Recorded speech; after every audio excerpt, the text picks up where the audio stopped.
on this date, at any time that you saw her that night, did she ever cry? No. Did she ever act scared? Nope. Did she ever act nervous? No. Did she tell you that her daughter had gone missing? No. Did she tell you anything about that there was something wrong with her? No. Or that something had happened to her? No. The skull, the head, is part of the body. And when you do an autopsy, you examine the whole body. It's a complete structure. The body is a complete structure. The head is an extremely important item in all this. There can be all kinds of things in a head that occur that you need to know about. You mean to say that I examine only from the head down? The rest is of no significance? To not open the head, I think, is a failure of the autopsy. And I'll tell you another thing, that if an autopsy was done in a corresponding to what I think every forensic pathologist will tell you, where the head is not opened, that tells me about a shoddy autopsy. Excuse me the expression, but you provoked it. A shoddy autopsy, because if the head is not opened, what else wasn't examined? In 2008, Casey Anthony entrusted her nearly 3-year-old daughter to a babysitter, but the child mysteriously disappeared. The strangest thing was that authorities were informed about the disappearance a staggering 31 days later. The baffling details raise questions about why Casey's own mother never informed the police about the disappearance. Brace yourselves, because today's case will surprise you from beginning to end. This is the story of Casey Anthony, the woman who is known as the America's most hated mum. Casey Anthony was born on March 19, 1986, in Ohio, USA. She is the youngest daughter of nurse Cindy and police officer George, and grew up in a comfortable home in Orlando, Florida, alongside her older brother Lee. The Anthony family could be described as a typical middle-class family. Her parents provided love and protection for both, but Casey received special attention. Some might even say she was spoiled because she got everything she wished for. As a teenager, she was beautiful, popular girl, and had many friends and boyfriends. In high school, she was considered an average performing student. However, beneath the surface, she exhibited certain personality characteristics that would predominate in her behavior and character from then on. Persuasion and a penchant for deception. At her high school graduation, Casey's parents hosted a celebratory party for family and friends. Everyone was happy and proud. The joy turned to shock when it was discovered that she stopped attending school before obtaining the minimum grades and course load needed to graduate. It was there at the ceremony, after the names of all the graduates were announced except Casey's, that Cindy and George realized that their daughter would not graduate. She hadn't attended school in over 3 months and had been deceiving her parents all along. So in 2004, at the age of 18, Casey found herself neither studying nor working. Her parents were concerned about her lifestyle. She spent her nights and early mornings at parties and bars, drinking illegally, given that the legal drinking age in the USA is 21, and her days were spent mostly sleeping. Predictably, this situation led to numerous family conflicts. Faced with this, George and Cindy demanded that Casey choose a path, either return to school or find employment. Casey opted for work, securing her first job as a server at an ice cream parlor within Universal Studios Park. She seemed happy with her job because it gave her the freedom to enjoy her bustling social life while easing the constant demands her parents placed on her. During this time, Casey met Jesse Grund, then 19 years old, and the two began dating. Shortly afterwards, Cindy noticed her daughter's weight gain and suspected pregnancy. She vehemently denied it, attributing the weight gain to work stress and family pressures. Cindy remained skeptical, but decided to give Casey time to reveal the truth. After all, concealing a pregnancy for long would prove challenging. Sometime later, Casey made a life-altering revelation to her mother, one that would definitively change the lives of the entire Anthony family. She was pregnant and initially considered giving the baby up for adoption. However, her mother assured her that they would all care for the new baby together as a united family. Jesse, Casey's partner, knew he couldn't be the biological father of expected child. The gestation period and their dating timeline didn't align. Nevertheless, he chose to stand by her side and asked her to marry him.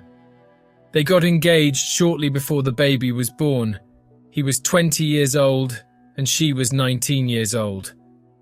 On August 9th, 2005, Casey welcomed Kaylee Marie Anthony into the world, an adorable baby girl who brought love and joy to the Anthony household.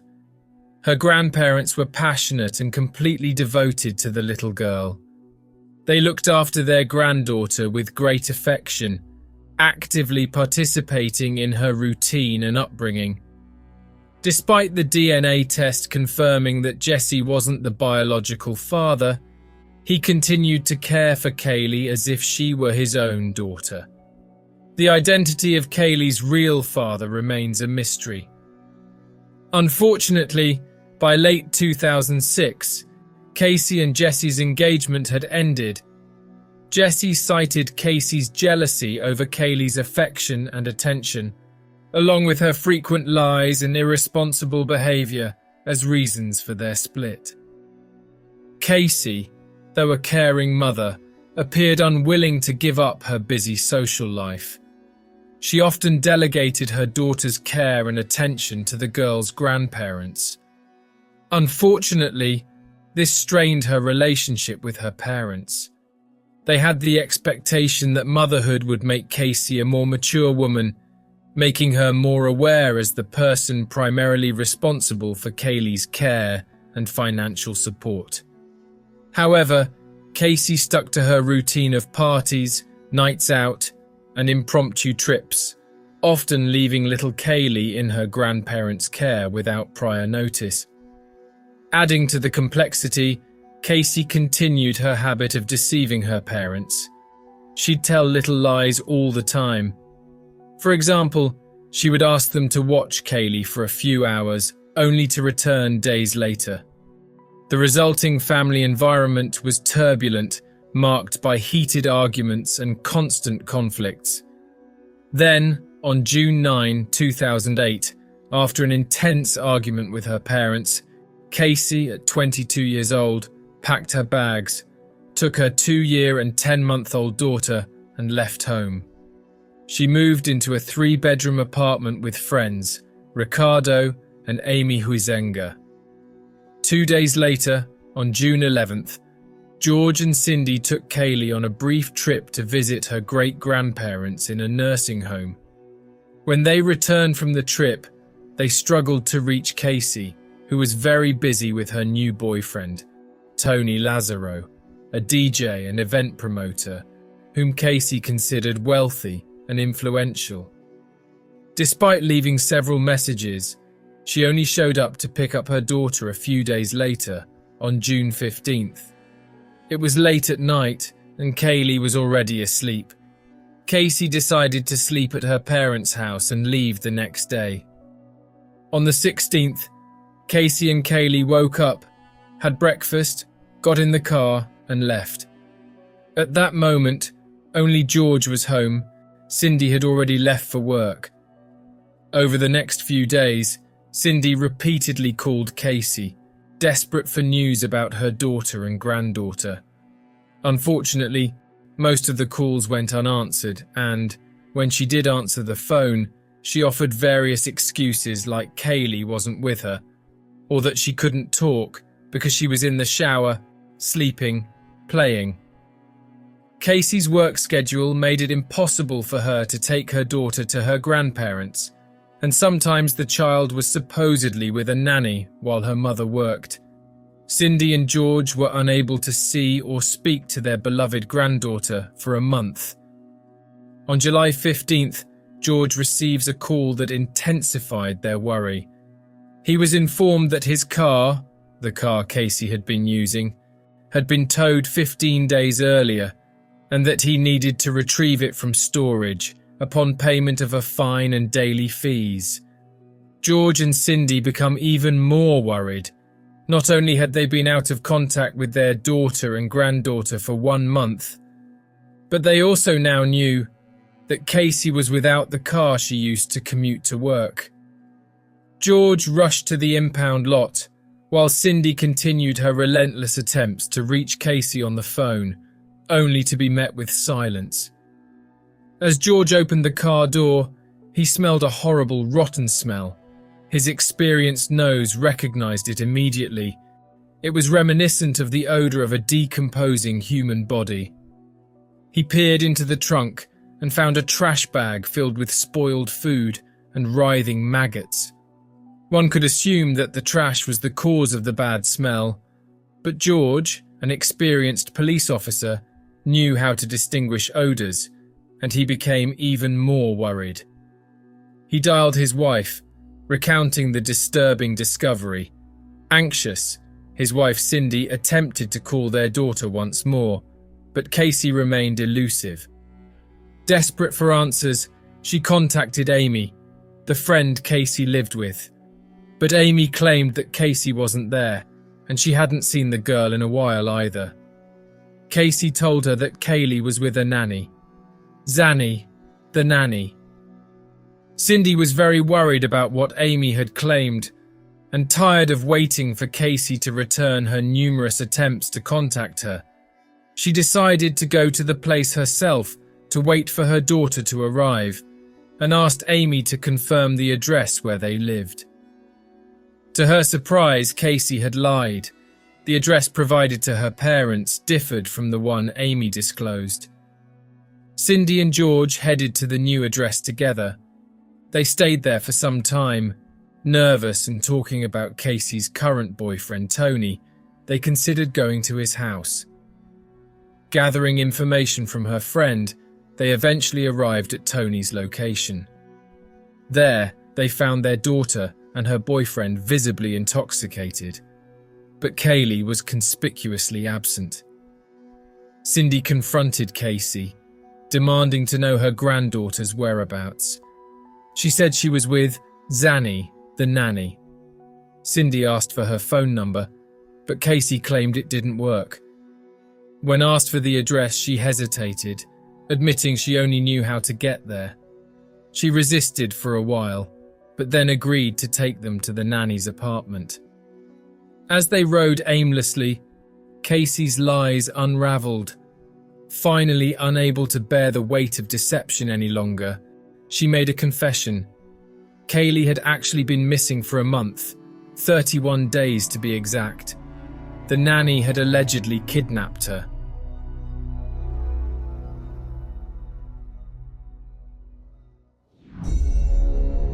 As the weight of Casey's lies and evasive answers grew unbearable, Cindy Anthony reached a breaking point.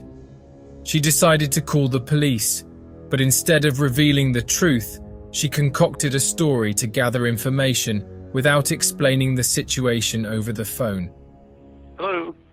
Hi, I drove to the police department here on Pershing, but you guys are closed. I need to bring someone into the police department. Can you tell me where the closest one I can come into? What are you trying to accomplish by bringing them to the station?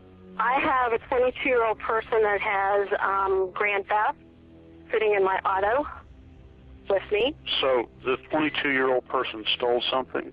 Yeah. Is this a relative? Yeah. Where did they steal it from? My car and also money. Okay, is this your son? Daughter. Okay, so your daughter stole money from your car No, my car was stolen. We've retrieved it today. We found out where it was at, retrieved it. I've got that, and I've got affidavit for my banking account. I want to bring her in. I want to press charges. Where did all of this happen? Oh, it's been happening. No, but I need to establish a jurisdiction is what I'm trying. Oh, I live in Orlando. Yeah, but what address did these thefts occur at? 4937 Hope.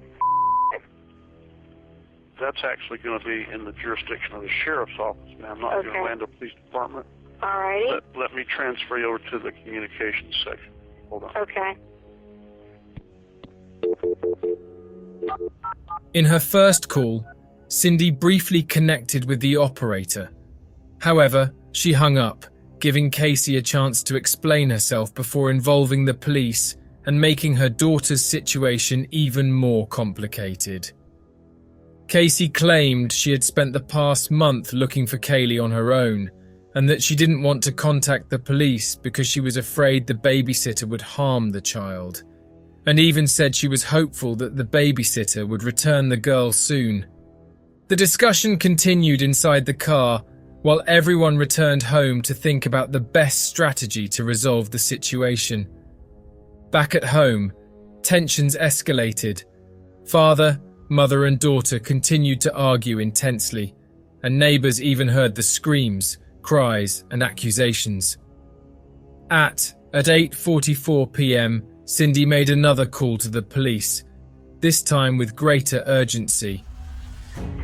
I called a little bit ago. The deputy sheriff's not here. I found out my granddaughter has been taken. She has been missing for a month. Her mother finally admitted that she's been missing. Okay, what is here now? Okay, what is the address that you're calling from? 4937 Hope.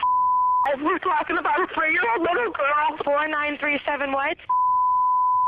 My daughter finally admitted that the baby's in the store. I need to find her. Your daughter admitted that the baby is where? But the babysitter took her a month ago that my daughter's been looking for. I told you my daughter was missing for a month. I just found her today, but I can't find my granddaughter. She just admitted to me that she's been trying to find her herself. There's something wrong. I found my daughter's car today, and it smells like there's been a dead body in the damn car. Okay, what is the 3-year-old's name? Haley. Caylee. Anthony. Haley Anthony? Yes. Okay, is she white, black, or Hispanic? She's white. How long has she been missing for? I have not seen her since the 7th of June. So it's Kaylee missing. Kaylee's missing. Casey says Danny took her a month ago. She's been missing for a month. Okay, I understand. Can you calm down for me for just a minute? And I need to know what's going on, okay? I'm going to try and tell. Is your daughter there? I'm on the phone with them. Is your daughter there? Yes. Can I speak with her? Hey, they want to talk to you. Answer the question. Hello? Hello? Yes. Hi. Well, can you tell me what's going on a little bit? I'm sorry? Can you tell me a little bit what's going on? My daughter's been missing for the last 31 days. And you know who has her? I know who has her. I've tried to contact her. I actually received a phone call today, now from a number that is no longer in service. I did get to speak to my daughter for about a minute. Okay, did you guys call and report a vehicle stolen? Yes, my mom did. Okay, so there's been a vehicle stolen too? No, this was my vehicle. Okay, I have deputies on the way to you right now for that. But now your 3-year-old, okay, your 3-year-old daughter's missing. Kaylee Anthony. Yes. And you last saw her a month ago? 31 days. Who has her? Do you have a name? Her name is Zenaida Fernandez Gonzalez. Who is that? Babysitter? She's been my nanny for about 1.5 years, almost 2 years. Why are you calling now? Why didn't you call 31 days ago? I've been looking for her and have gone through other resources to try to find her, which is stupid. I think the officers are here. The officers are there? Yes. Okay, hold on a second. Don't hang up with me yet. The police went to the Anthony house and upon arriving there, found a chaotic environment. Lots of shouting, accusations, and raw emotions. It was then that the truth emerged, the real situation, and the real reason for Cindy's call. Her granddaughter Kaylee had been missing for 31 days, and Casey had not reported the fact to anyone, neither her family nor the police.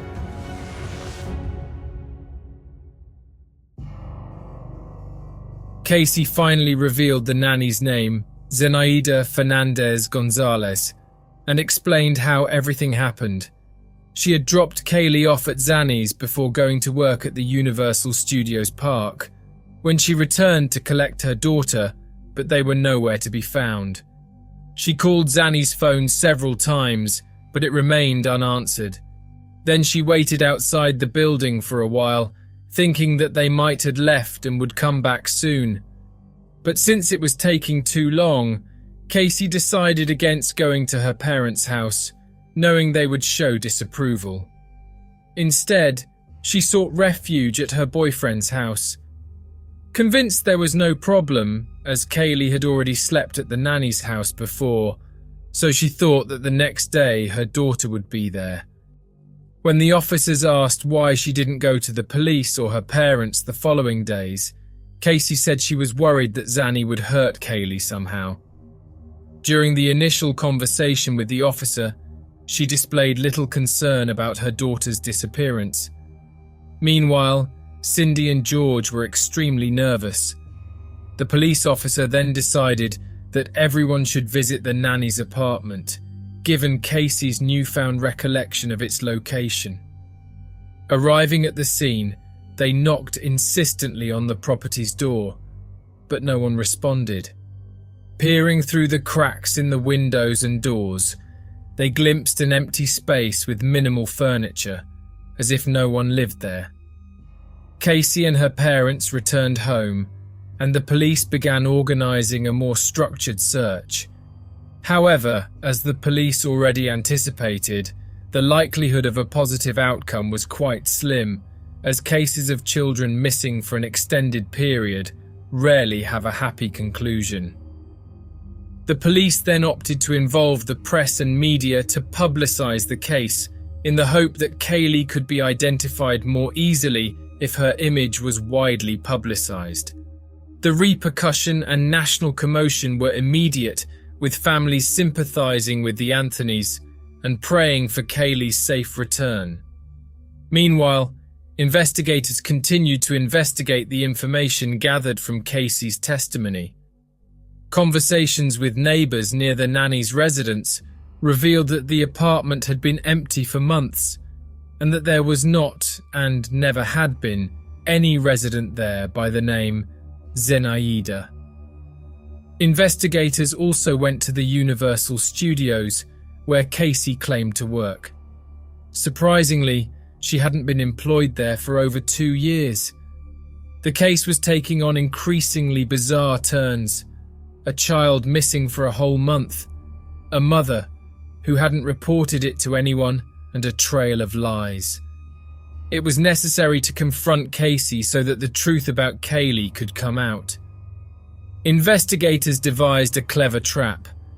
They took Casey to the Universal Studios to gauge her reaction. She had no idea that they were already aware that she was no longer an employee there. Remarkably, she acted as if she worked there. She went to the security guard at the park entrance who, confused, replied that no Casey Anthony worked there.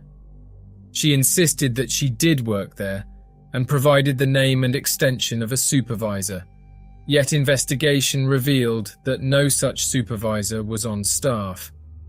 The police observed from a distance, amazed at the ease with which she persisted in her lies. Eventually, they identified themselves and were granted access to the park. But they did this exactly to see how far she would be able to go with that deception. She walked calmly through the halls, safe and confident. When faced with a door that only opened by biometric recognition and which, obviously, did not open for Casey, she persisted for a while and claimed that the door was defective.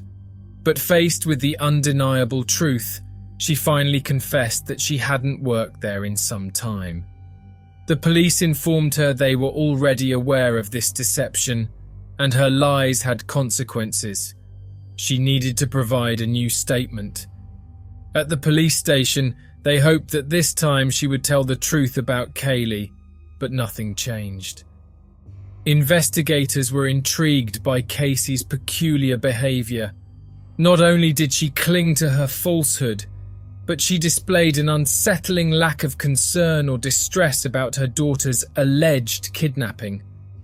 Suspicious that the case ran deeper than it seemed, and as they already had sufficient reasons to arrest her, they decided to do so on charges of child abandonment, obstruction of justice, and making false statements to the police.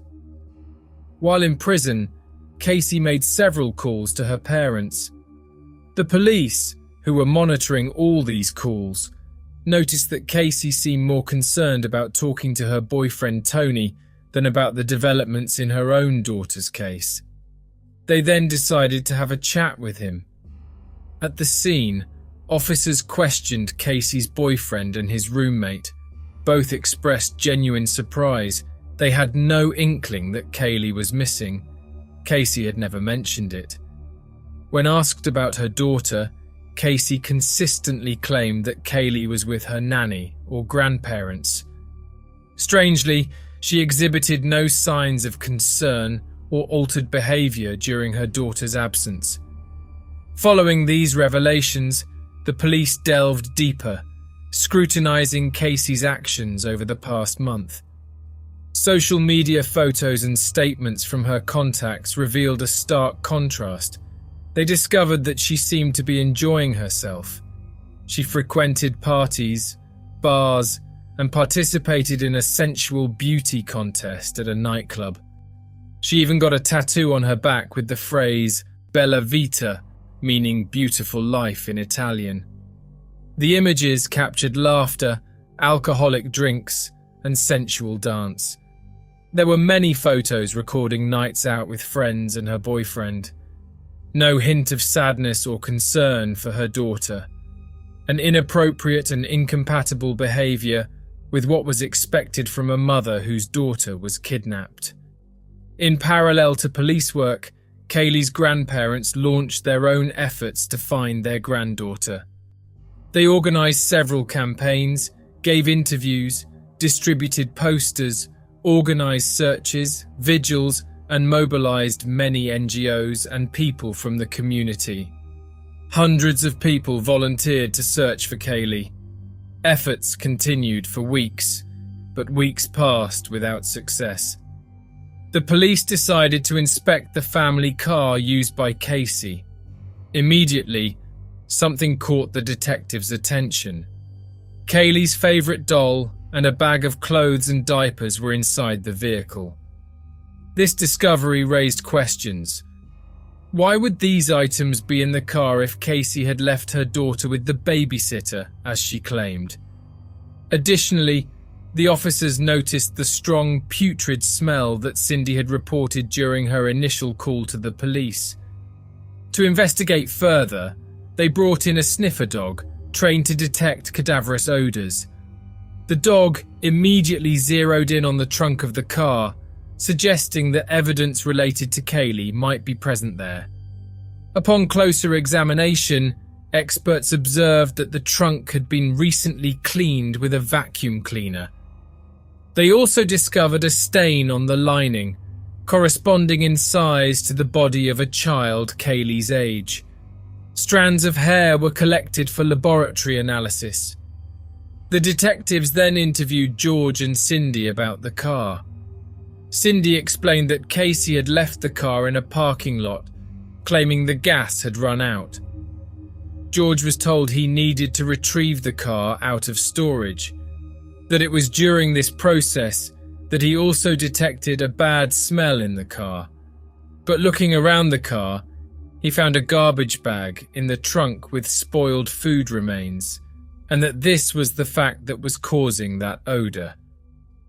It turns out that Cindy's report was not compatible with the first call she made to the police that same day, where she reported that the odour from the car resembled that of a decomposing body. investigators grappled with the complexity of Cindy's situation. She was facing a very difficult dilemma, torn between finding her beloved granddaughter and protecting her own daughter.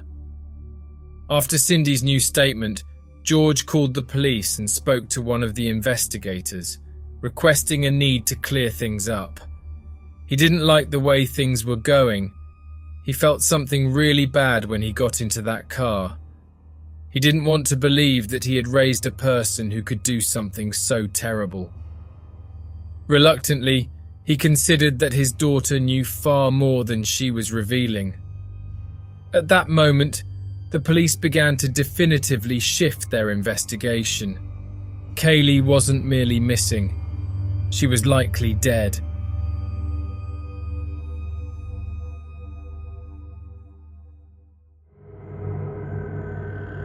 Cindy and George visited Casey regularly in prison, hoping to extract some information from their daughter that could help in the investigations. The indifference with which Casey reacted to the possibility that her daughter might be dead shocked investigators. Convinced they wouldn't receive cooperation from her, they pursued other leads. One led them to Zenaida Gonzalez, the alleged nanny. However, Gonzalez denied knowing Casey or ever babysitting Kaylee. The police verified her statements, which proved accurate. Now, they began to consider that Casey wasn't just a negligent mother. She might be responsible for her daughter's death. Aware that the investigations would leave her in a very complicated position and that she would need to protect herself, Casey hired Jose Baez, a renowned lawyer, known or handling seemingly indefensible cases. From then on, investigators' access to Casey was practically blocked and were unable to obtain any cooperation from her defense. Kaylee's case had already captured national attention, and the media followed and reported on all developments. In Florida, public access to police documents allowed the news to broadcast Casey's lies. Videos of her prison conversations with her parents, the provocative photos from her social networks, and the disturbing clues that pointed to the possibility of Kaylee not being missing, but dead. Casey's lies and indifference deeply outraged the public, and when Cindy's call to the police surfaced, describing her daughter's car odor as resembling that of a decomposing body, the outrage intensified. The population also turned against Cindy and George, accusing them of covering up and protecting their allegedly murderous daughter. Casey Anthony became the most hated mother in America, a label echoed by the media and the general public. In the meantime, Casey's bond out of prison had been set at $500,000. The Anthonys were unable to pay that amount. However, Casey's renowned defense attorney agreed to pay for his client's bail. His interest was probably due to the great repercussion of the case, which would bring him greater professional notoriety.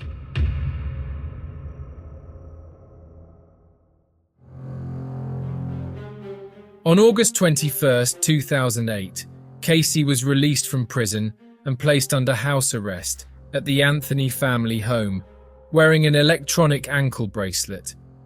The public was outraged by the perceived leniency granted to a potentially murderous mother and the cover-up by her parents.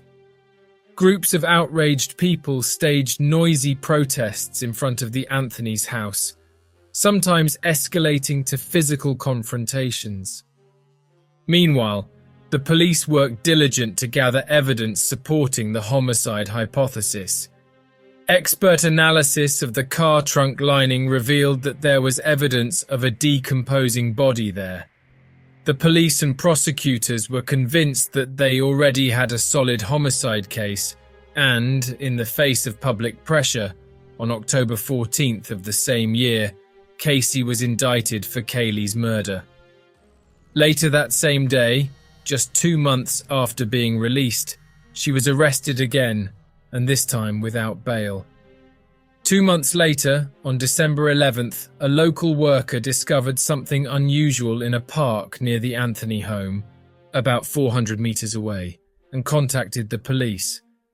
There was a black plastic bag sealed with duct tape, the contents of which appeared to be the skeletal and human remains of a small child. On December 19th, in a moving press conference, police announced that DNA testing had confirmed that the remains did indeed belong to Kaylee, although due to the advanced state of decomposition, the cause of death remained undetermined. All signs pointed to the bags being prepared at the Anthony home before disposal in the park. Therefore, Casey's narrative of an alleged nanny kidnapping the child no longer held water. The evidence suggested Casey herself was responsible, leading to charges of intentional homicide and premeditation. The interest of the press and the American people in the case only increased, and Casey, already dubbed the most hated mother in the USA, had already been judged and condemned by society before even going to court. However, her lawyer gave interviews to newspapers and TV channels almost daily, categorically maintaining that Casey was innocent and that this would be proven during the legal process.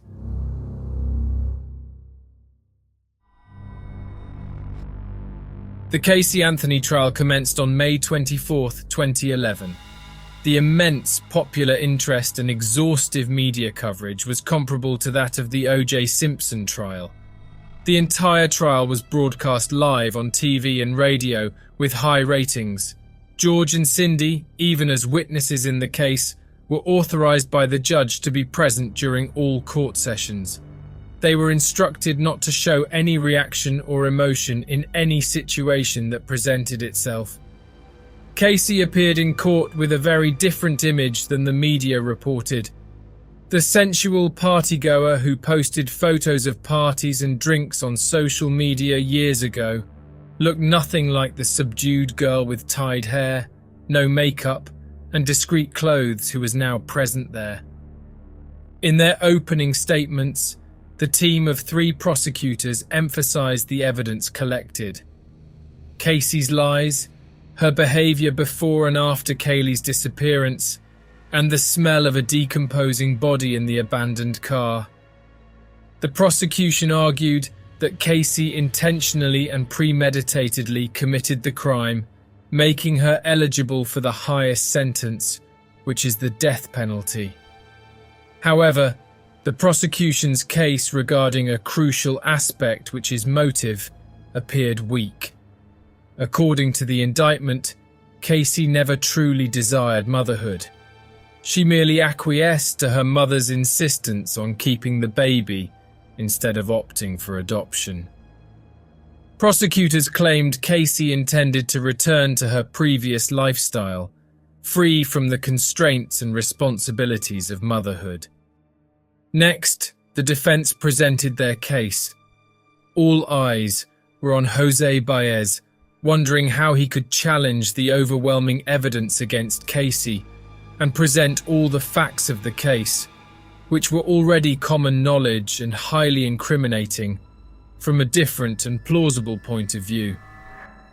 He would need to present acceptable justifications for Casey's countless lies and explain how a mother could have a missing daughter for 1 month without reporting anything to the police.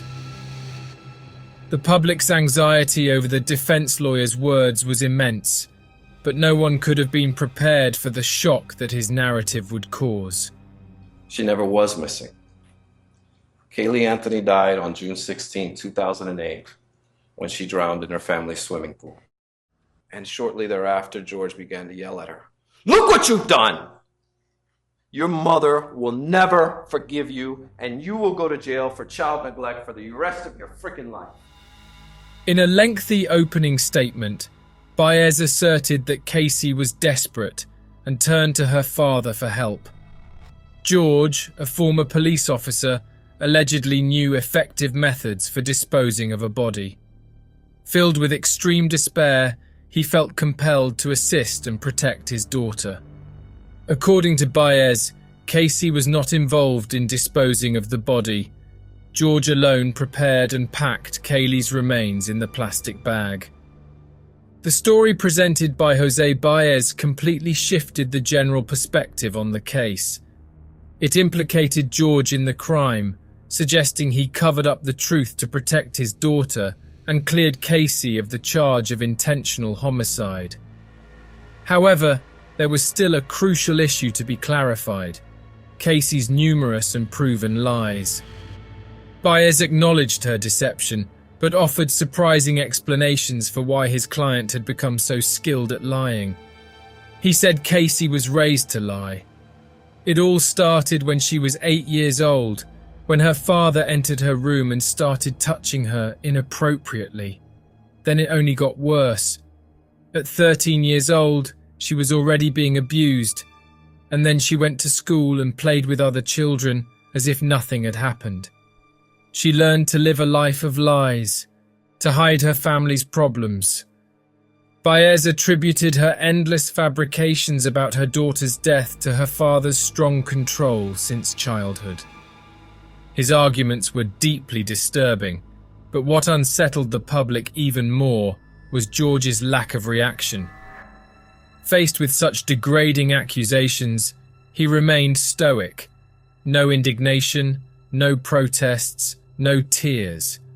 However, George's emotional restraint was a condition for his presence at the hearings. Any display of emotion would result in his removal without the right to return. These shocking developments dominated the press, and public opinion became divided. Was George a repulsive, abusive father, or was Casey defaming him to escape her own guilt? At the subsequent hearing, the prosecution aimed to refute Jose Baez's allegations. Coincidentally, their first witness was George Anthony. When questioned about the accusations, George denied any involvement in dumping Kaylee's body and vehemently denied abusing his daughter. The prosecution presented evidence supporting George's testimony. Recordings of conversations between George and Casey in prison revealed a loving, natural relationship. She often referred to her father in a very affectionate way, highlighting that he was a great father and grandfather, and that she loved him very much. There was no indication that there would be any kind of problem between them.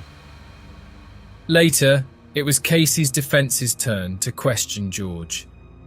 Notably, Jose Baez never confronted George about the alleged abuse. No questions on this topic were asked.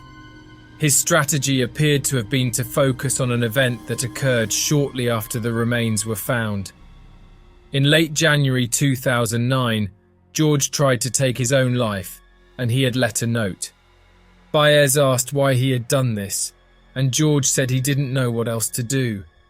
He felt he had failed as a grandfather, and everything he wanted that moment was to be with her. The defense used the letter as an admission of responsibility in the concealment of the corpse. The strategy was to associate the attempt of suicide with an unbearable feeling of guilt.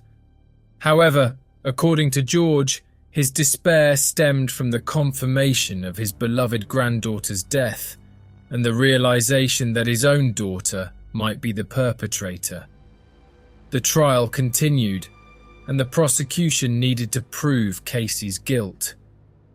Expert evidence from the car trunk lining was presented, with scientific experts testifying that it had contained a decomposed body at some point. The strands of hair collected from the trunk were confirmed to belong to Kaylee, and one strand exhibited characteristics consistent with decomposition. The prosecution believed this evidence was irrefutable, pointing to Kaylee's body having been in the car. Explaining Kaylee's cause of death posed another challenge. The remains did not provide a clear answer. The prosecution relied on scientific expertise regarding the car. The trunk fabric showed an alarming concentration of chloroform, a substance inducing extreme drowsiness or unconsciousness. It was also reported that on June 16, 2008, the last day that Kaylee was seen by her grandparents at her home, Cindy left for work, leaving her husband, daughter, and granddaughter at home. Casey and Kaylee had breakfast and left. Only George had stayed there, leaving for work sometime later. After that, what no one knew was that Casey came back when neither of her parents were there. It is not known why she returned, but mobile phone records indicate she was at her parents' house between 11:45 a.m. and 2 p.m.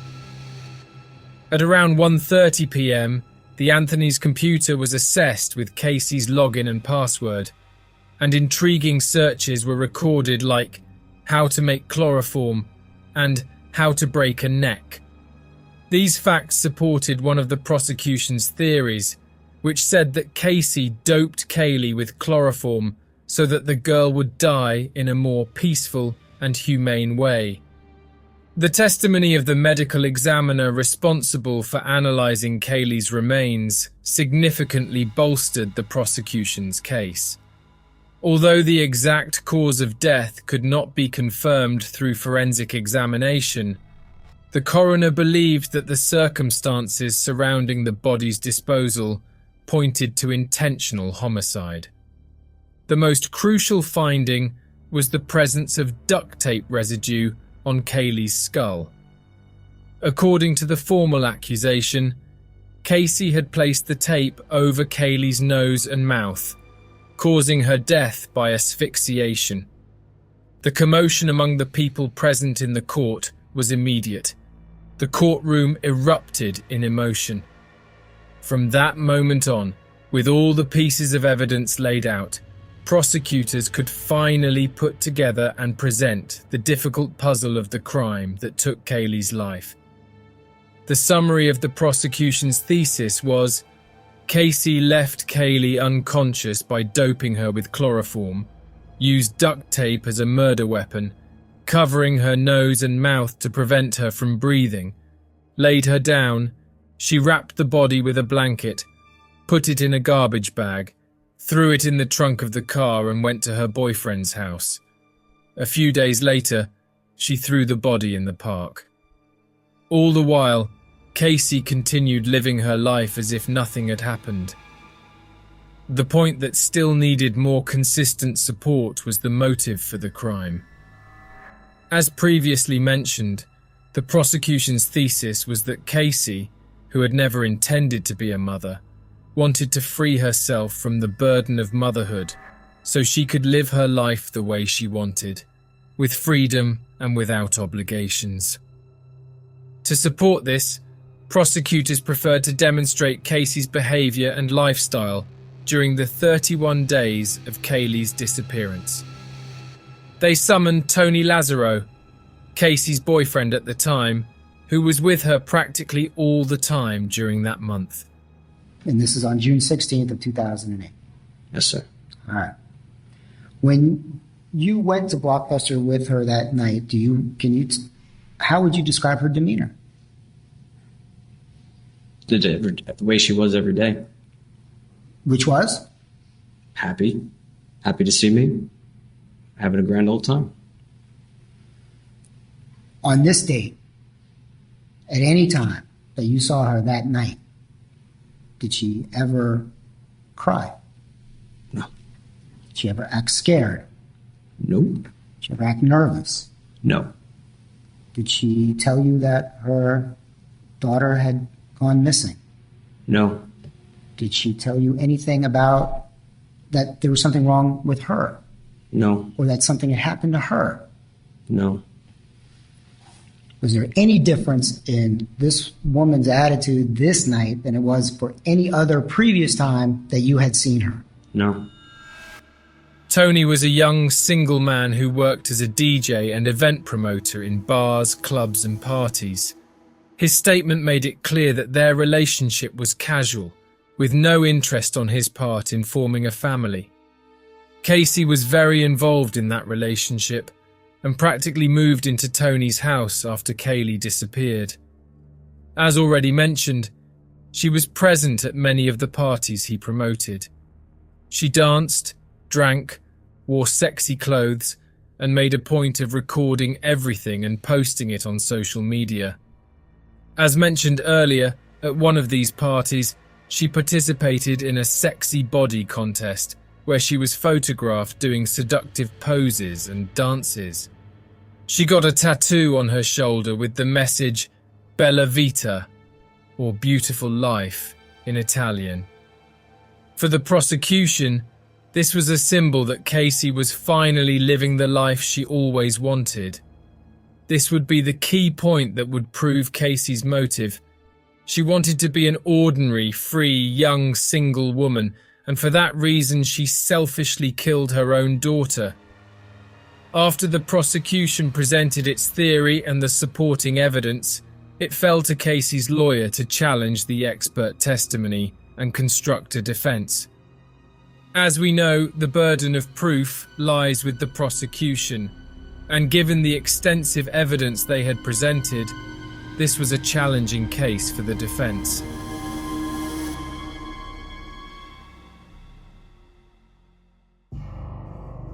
The first piece of evidence to be challenged was the unpleasant odor in the car. According to Jose Baez's argument, Casey had forgotten a trash bag in the trunk. As the car sat in storage for several days, subjected to the hot Florida summer, the organic matter contained in the garbage bag, food remains basically, decomposed, creating the foul smell. It's worth noting that in Cindy's first call to the police, she stated that the terrible odor resembled that of a decomposing body. In a subsequent statement to the police, Cindy confirmed that there was a garbage bag with spoiled pizza in the trunk, and that this was probably the cause of the odor and not a decomposing corpse, according to her first report. This contradiction was used by Jose Baez, who confronted Cindy in court and made her reaffirm the existence of the trash bag in the trunk. Cindy explained that she never really suspected that the odor came from a decomposing body, and that she only said this because she was desperate with the news of her granddaughter's disappearance and wanted to get attention and help from the police as quickly as possible. Having cast doubt on the car's odor, the defense's next step was to challenge the validity of the scientific expertise presented by the prosecution. Jose Baez began by explaining that the forensic expert was testifying for the first time in a court of law, and that the forensic technique he used had never been used in other courts, neither in the USA nor in any other country. Baez questioned the qualification of the expert and the reliability of the methods applied. Next, Baez addressed the chloroform evidence found in the trunk. His argument centered on the substance's prevalence in various products, such as cleaning supplies. He suggested that chloroform traces in a car trunk might be common and that there was no direct evidence linking it to Kaylee. However, another crucial point remained: the computer search conducted on the Anthony family's computer for instructions on making chloroform at home. The prosecution claimed that only Casey could have performed this search. Baez questioned Cindy as a witness, presenting a dubious explanation. Do you recall in March of 2008 you doing any types of searches for any items that might include chloroform? Yes. And could you explain to the ladies and gentlemen of the jury why you did that? Well, I started looking at chlorophyll, and I was concerned about my smallest Yorkie. We have 2 Yorkie puppies. And the smallest one was having some issues where she was extremely tired all the time.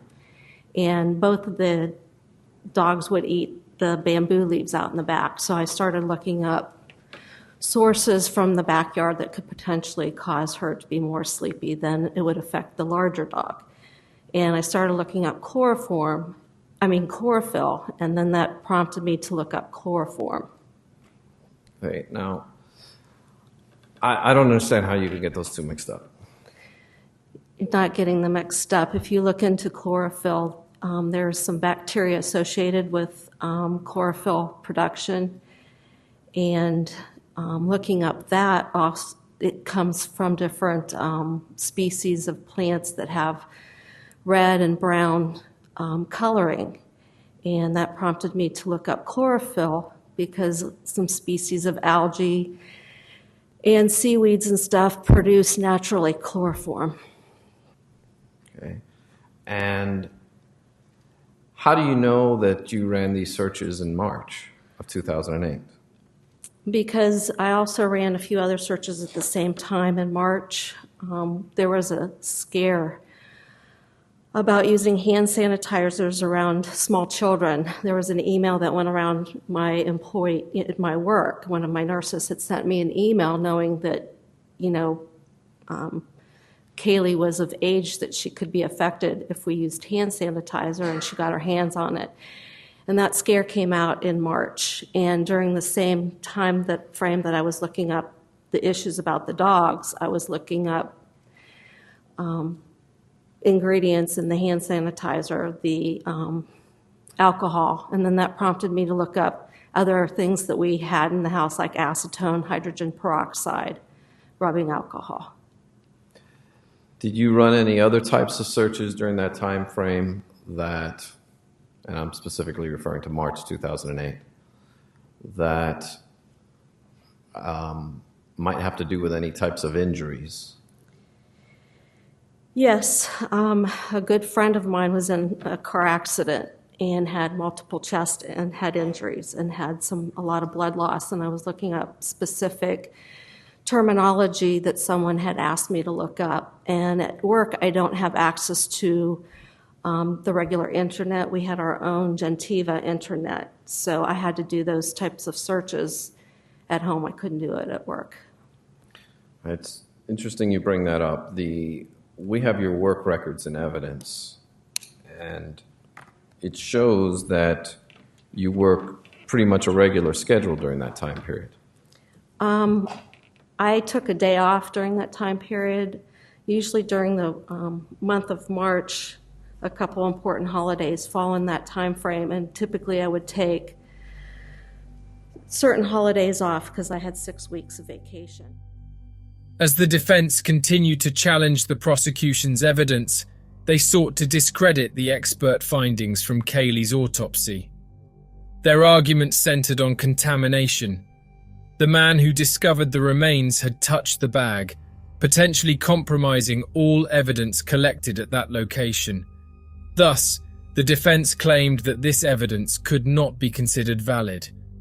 This contention paved the way for their main point of dispute: the duct tape, a crucial element in the prosecution's theory.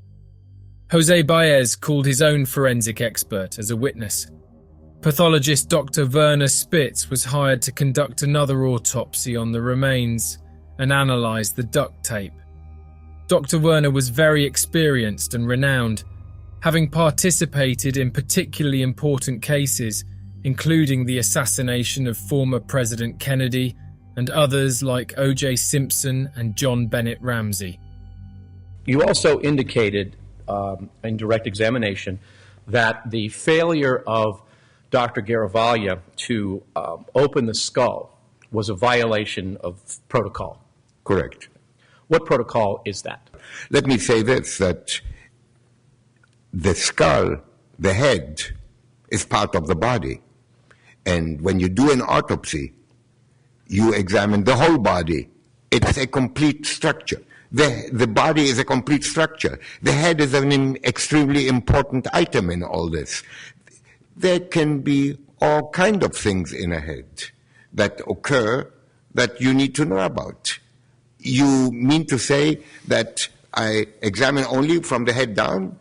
The rest is of no significance? To not open the head, I think, is a failure of the autopsy. And I'll tell you another thing, that if an autopsy was done in corresponding to what I think every forensic pathologist will tell you, where the head is not opened, that tells me about a shoddy autopsy. Excuse me the expression, but you provoked it.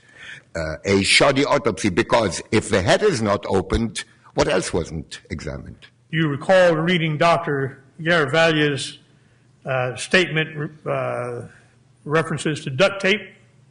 I understand that there were some sections of duct tape on the lower face that were loosely on the face, but since there was, I should say, there was not a shred, I've not said that before, not a shred of soft tissue. No skin, no muscle, no fat, no nerves, no blood vessels, no nothing. Dr. Spitz, in the report from Dr. Garavalia, she indicated that the duct tape was clearly placed prior to decomposition. What, if any, opinion do you have regarding that assertion, sir? Well, I have some problem with that. Because when duct tape is applied to the skin, and the skin decomposes, the duct tape just doesn't go anywhere. The duct tape just doesn't do anything. The duct tape becomes loose on the skeletal structure. In this case, the face. The only thing that held the duct tape there was the roots and the hair. There was nothing on the bone that would suggest duct tape. There was nothing on the duct tape that would suggest the application on the skin either. It is my strong feeling and opinion that this duct tape was perhaps placed there to hold the lower jaw in place, because if the head is subjected to as complete a decomposition as it did, where there is absolutely no trace of flesh on this head or in this head, if I would have picked this up like this, the lower jaw would have dropped. Would you have expected there to be DNA on the duct tape if, in fact, it had been placed over the face? There is no doubt in my mind that if you would have had duct tape on the skin, there would have been some evidence of the presence of that skin DNA on that duct tape. I think that the duct tape was a later event, not an early event. After decomposition? After decomposition. Is it your opinion that the duct tape was applied to the skull after it was fully skeletonized? It is my opinion that the duct tape was stuck on there after the skin had deteriorated, after the skin was decomposed. Casey's defense had then cast reasonable doubt on the expert evidence. However, it was still necessary to explain Casey's character and inappropriate behavior during the 31 days that Kaylee was missing. The prosecution had taken several of Casey's friends as witnesses, and they all reported that she never mentioned anything about her daughter's disappearance. Jose Baez called the same witnesses and questioned them about Casey's relationship with her daughter. They all testified that she seemed to be a good mother and that they had never seen any signs of abuse, nor had they ever heard Casey complain about life as a mother and the obligations of motherhood. The defense aimed to dismantle the thesis regarding the motivation for the crime. According to their argument, the experience of motherhood for Casey wasn't as challenging because her parents covered both her and Kaylee's expenses, provided housing and directly helped with the care and upbringing of their granddaughter. Therefore, The motive for the crime, which was the weakest point of the prosecution's thesis, seemed to have no support in verifiable facts. Despite contesting the evidence, the defense concluded its presentation. However, a lingering unease remained. Jose Baez's bombastic statements about George's alleged sexual abuse were conspicuously absent from the defense's arguments. No evidence or witnesses were presented to support this claim. Similarly, the defense didn't address the accidental death by drowning theory related to the pool. It appears they aimed to leave doubt lingering in the air. After 33 days of presenting evidence, testimonies, controversies, and much repercussion in the media, the prosecution and defense prepared their final arguments for the jury. General anxiety ran high, and public opinion was overwhelmingly in favor of Casey's conviction. However, legal experts and juries publicly debated each stage of the process and agreed that the entire case was overly complex, and both the prosecution and defense theses presented controversies and weaknesses. Finally, on July 5, 2011, after an 11-hour deliberation, the jury reached its verdict. Judge Belvin Perry Jr. silently read the jury's deliberation before handing it over to the bailiff, who then made the long-awaited official announcement. State of Florida versus Casey Marie Anthony. As to case number 2008 CF 15606-0. As to the charge of first-degree murder, verdict as to count 1, we, the jury, find the defendant not guilty, so say we all, dated at Orlando, Orange County, Florida, on this 5th day of July, 2011, signed foreperson. As to the charge of aggravated child abuse, verdict as to count 2, we, the jury, find the defendant not guilty, so say we all, dated at Orlando, Orange County, Florida, this 5th day of July, 2011, signed foreperson. As to the charge of aggravated manslaughter of a child, verdict as to count 3, we, the jury, find the defendant not guilty, so say we all, dated at Orlando, Orange County, Florida, this 5th day of July, 2011, signed foreperson. As to the charge of providing false information to a law enforcement officer, verdict as to count 4. We, the jury, find the defendant guilty of providing false information to a law enforcement officer as charged in the indictment. So say we all, dated Orlando, Orange County, Florida, this 5th day of July, 2011, signed foreperson. As to the charge of providing false information to a law enforcement officer, verdict as to count 5. We, the jury, find the defendant guilty of providing false information to a law enforcement officer as charged in the indictment. So say we all, dated Orlando, Orange County, Florida, this 5th day of July, 2011, signed foreperson. As to the charge of providing false information to a law enforcement officer, verdict as to count 6. We, the jury, find the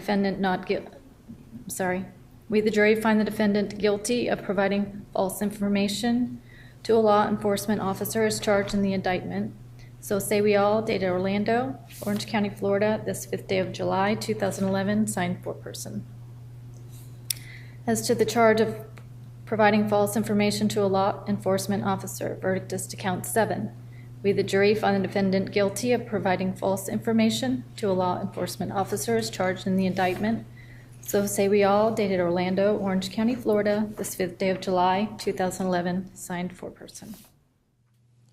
Just as the jury spoke loud and clear on counts 1, 2, and 3 by their verdict, they also spoke loud and clear as to the remaining counts 4, 5, 6, and 7. There being no legal cause shown why this court should not impose sentence, and the court having previously adjudged you to be guilty of the crimes contained in counts 4, 5, 6, and 7, I will sentence you to 1 year in the Orange County Jail, imposing a $1,000 fine on each count all 4 counts to run consecutive to each other, giving you credit for the time that you have previously served.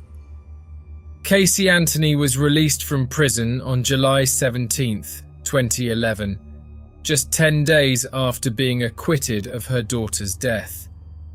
Rather than returning to her parents' house, Casey faced strained family relationships due to the abuse accusations made during the trial.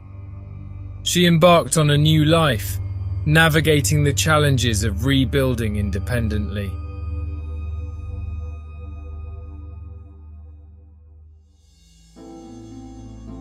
The Casey Anthony trial had a lasting impact on Florida's legal landscape. In response, state laws were amended to hold negligent individuals accountable for failing to report a missing child. The penalty for such negligence could now result in up to 20 years in prison. Without a permanent residence, she lived with one of her lawyers, with other acquaintances, and even seeking refuge in a church shelter. She always changed her whereabouts whenever it was discovered. Casey's legal woes extended beyond the trial.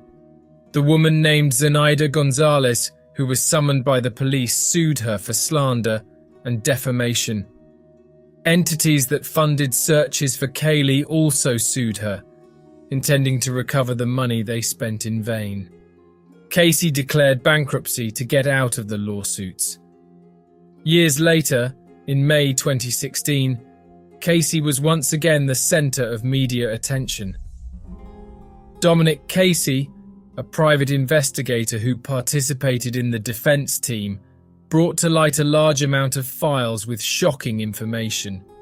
He claimed that Jose Baez exerted complete control over Casey and that he demanded sexual favors from her in exchange for his legal services. Sometime later, according to him, Casey herself admitted that, as she had no financial resources, she had sex with Baez as a way of paying for the lawyer's fees. Dominic made another, even more unsettling revelation.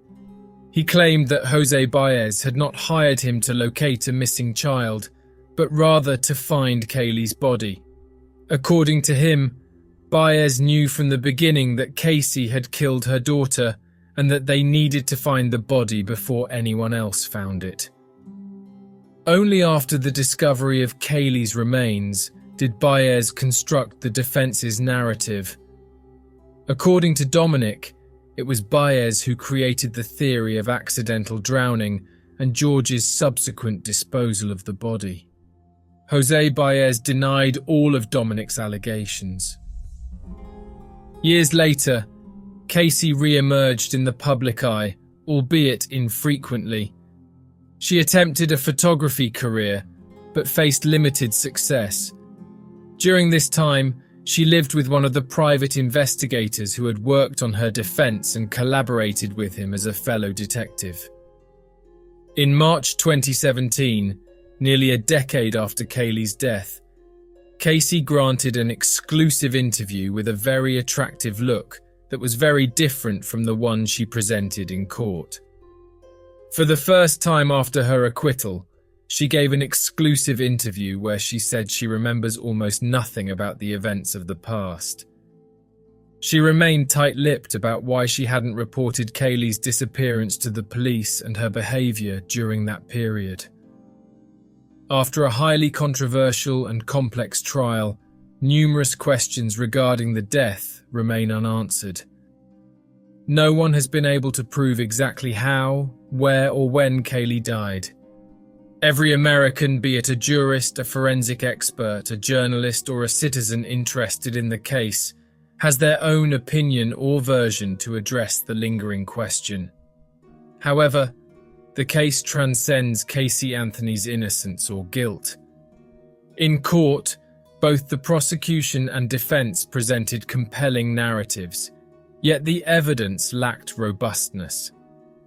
In the American legal system, as well as in many other countries, the burden of proof rests with the prosecution.